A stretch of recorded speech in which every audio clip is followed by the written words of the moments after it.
নমস্কার বন্ধুরা, আমার চ্যানেলে তোমাদের সবাইকে স্বাগত। আজ আমি মিষ্টি কুমড়ো আর ছোলা দিয়ে একটা রেসিপি বানাবো, যেটা খেতে খুব সুন্দর হয়। রেসিপিটি বানানোর জন্য মিষ্টি কুমড়োকে আমি একটু বড় বড়ভাবে কেটে নিয়ে একটু ছোলা নিয়েছি। প্রথমে কড়াইয়ে আমি সর্ষের তেল দেব। তেলটা গরম হয়ে গেছে, এবার আমি এর মধ্যে একটু পাঁচফোড়ন দেবো। পাঁচফোড়নটা ভাজা হয়ে গেছে, এবার আমি শুকনো লঙ্কা দিলাম। এবার আমি একটা তেজপাতা দিলাম। ভালো করে ভেজে নেব। তেলের মধ্যে ফোড়নটা খুব সুন্দরভাবে ভাজা হয়ে গেছে, এবার আমি মিষ্টি কুমড়োটা দিয়ে দেব।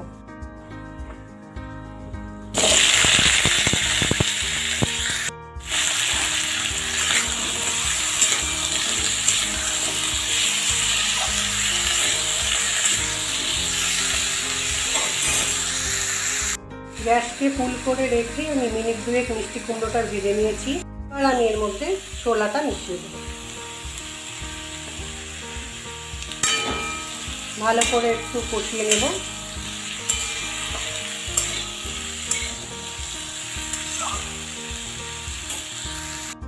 একটা বড় টমেটোকে একটু বড় বড় করে কেটে নিয়েছি।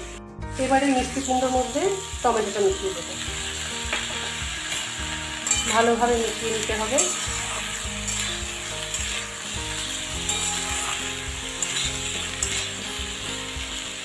এইভাবে আরও মিনিট খানেক রেখে দেবো।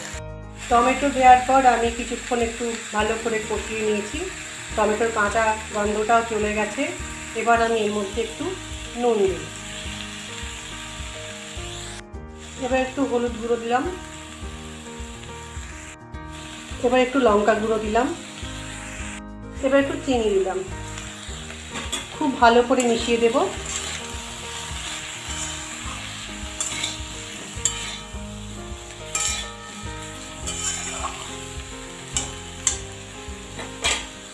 এবার কুমড়োর তরকারিটা আমি একটা ঢাকার সাহায্যে ঢেকে দেব। জল দেব না, এটা ঢেকে রাখলাম, সেদ্ধ হয়ে যাবে। এবার আমি ঢাকাটা খুলে দেখে নেব তরকারিটা কতদূর হলো।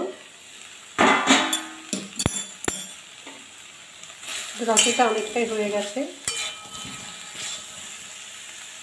টমেটোগুলোকে একটু এভাবে পেস্ট মতো করে দেব।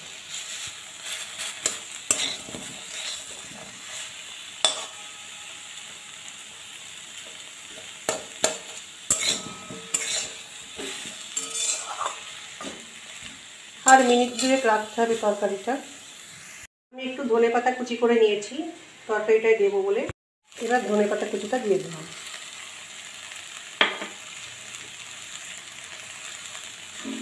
মিশিয়ে নেব।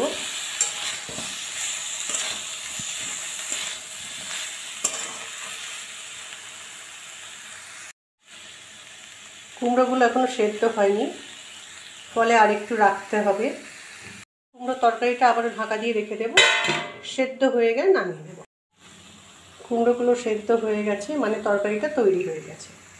মিষ্টি কুমড়ো ছোলা দিয়ে নিরামিষ রেসিপিটি কিন্তু রুটি, লুচি, পরোটার সাথে খেতে খুব ভালো লাগে।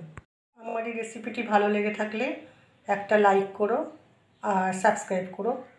আজ ভিডিওটা আমি এখানেই শেষ করছি। ফিরে আসছি পরের একটা রান্নার ভিডিও নিয়ে। তোমরা যে আমার রান্নার ভিডিওটা এতক্ষণ দেখলে, তার জন্য তোমাদেরকে আমার অনেক ধন্যবাদ। তোমরা সবাই খুব ভালো থেকো।